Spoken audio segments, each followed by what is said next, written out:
Okay, 6-3 Gemini here. This is part two of a drunk driving stop. The Austin police were called by Taco Bell for a complaint that one of the people was passed out in their car. And I'm pretty sure that there's no possible way to actually pass one of these tests anyway. But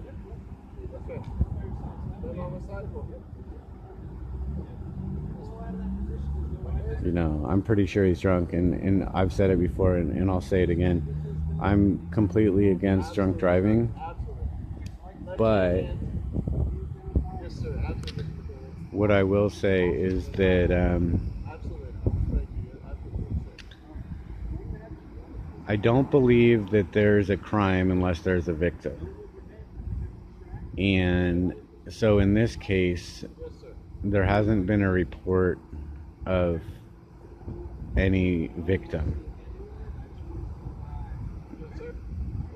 So I'm sure they're going to arrest him and tow his car, and he'll lose his job, and it's just going to cost him thousands of dollars, lawyer fees and fines and possibly jail time, losing his license.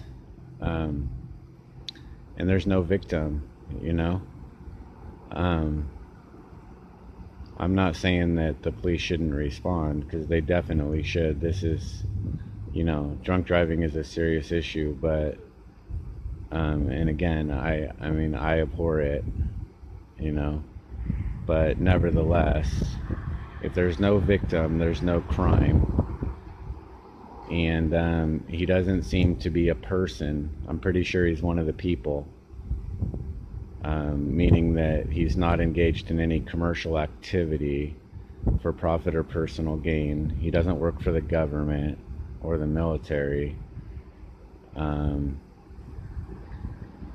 He's, I don't know that he was born in the United States, but I have no reason to suspect that he wasn't. The only reason I bring that up is because if you're not born in the United States, then even if you're a citizen, if you've been naturalized, then you did have to ask the government permission to be a citizen, unlike somebody that was born in the United States, which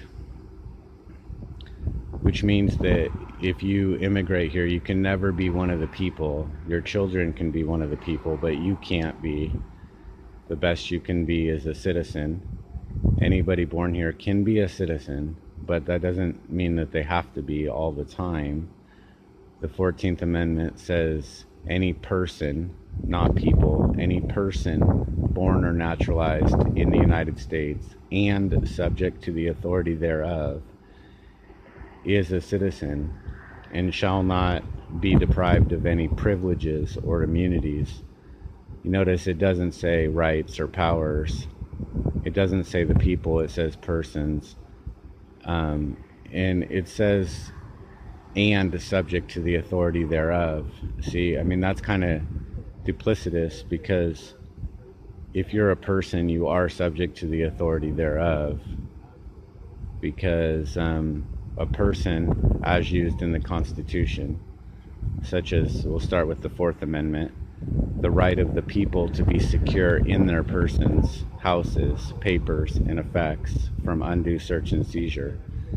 So notice the use of the word their, T-H-E-I-R, that implies ownership. So if it's their person, the people's person, the right of the people to be secure in their person, that means they own it, which means it's a thing, it's property, it can be bought and sold. And whereas a people cannot be bought and sold. Also, both words were used in the same sentence, and so clearly they're different. Also, the word person is used in the same category as houses, papers, and effects. All those are things that can be bought and sold. So a person is a thing, it can be bought and sold.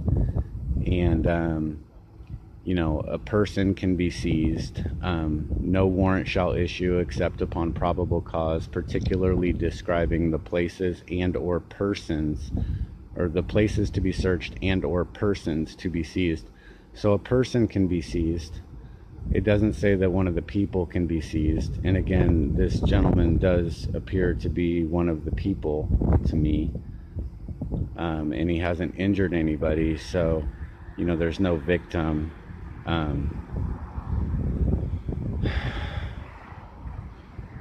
And then the 3/5 clause, where it says, and all other persons shall be counted as 2/3. They're talking about how many representatives a state will get, and it's determined by the population. And so when counting slaves, when they said all other persons, they were talking about slaves, and they said all other persons shall be counted as 2/3. But it clearly said all other persons. So slaves were persons. They were whole entire persons. But for the purpose of electing representatives, they shall be counted as 3/5. Now, I might have said 2/3, but it's 3/5. But nevertheless,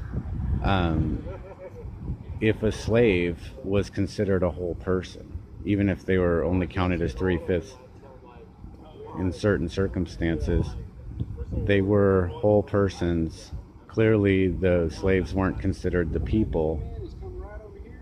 So, obviously there's a big difference between persons and people. Now, it does say in Article 1, Section 1, the House of Representatives shall be elected by the people.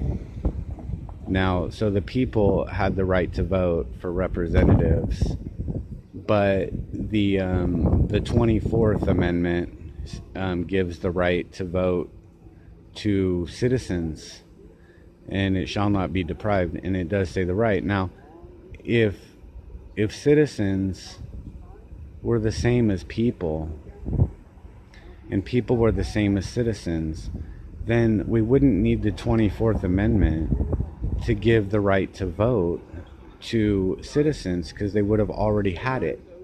But they didn't have it. Only the people had it. Right? And so then the 26th Amendment gives it to citizens over the age of 18. And so only the people had the right to vote, but now citizens have the right to vote, and that's the only right that they've ever been given. And even though it does say that the citizens have that right, it's not the same right as the right of the people, because the people's rights, such as the right of the people to bear arms, shall not be infringed. That right is inalienable. Okay, there's no liens can be placed upon it.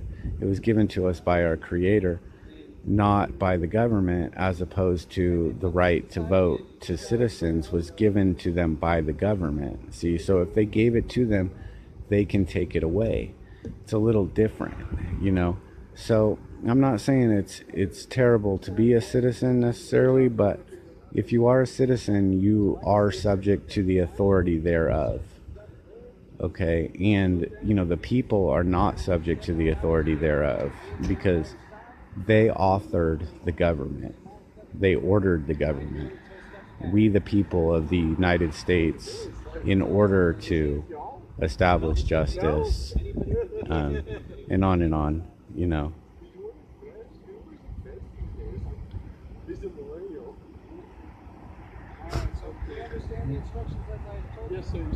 This guy's got jokes over there.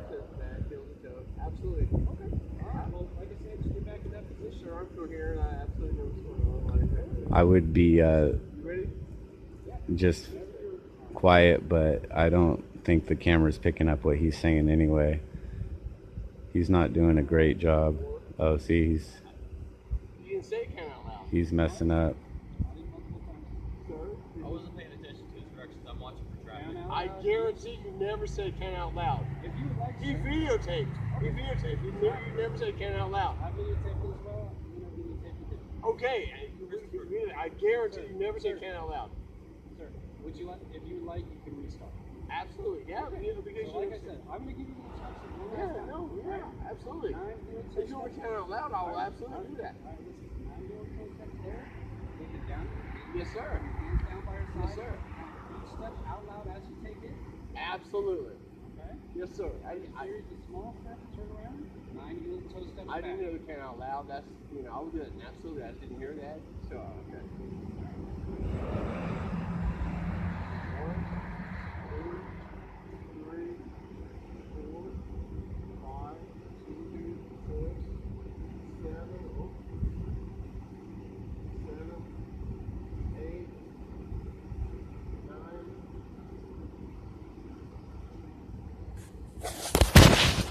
1, 2, Sorry, I dropped the camera. 3, 4, 5,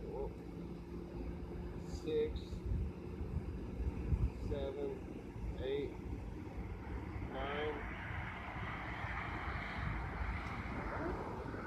Yeah, that was really quiet. I definitely don't think he should be driving.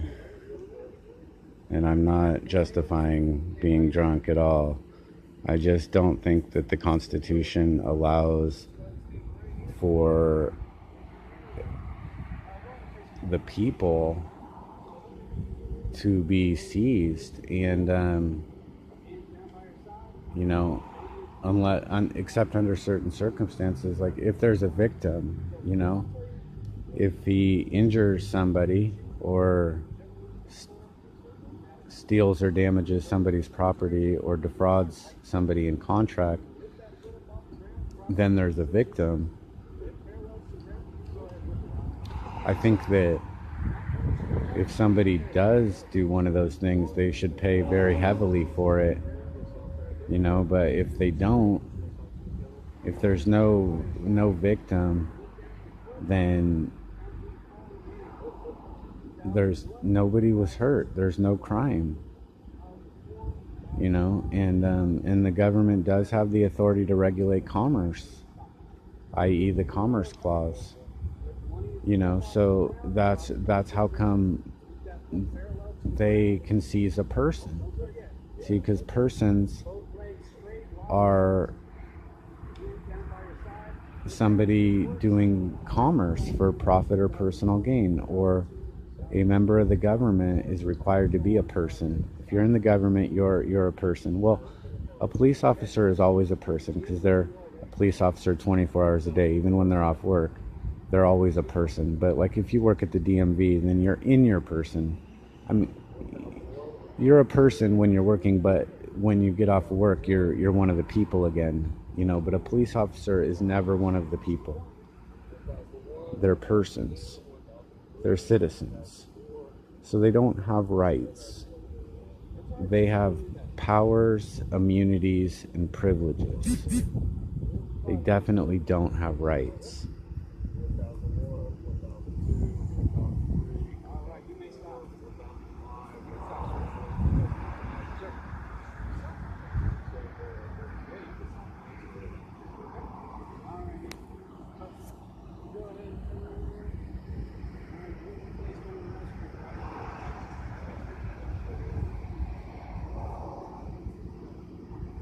So as you can see, they're arresting him. They were very considerate, I will say. I mean, just a side note, these two officers don't seem bad. They seem like good guys and stuff, but the fact is that they're in a gang. And that gang commits crimes as a unit, as a team, and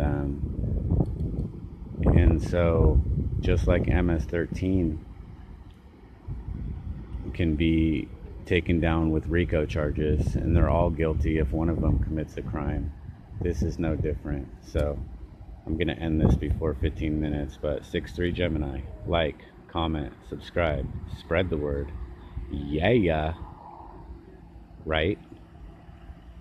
No more victimless crimes.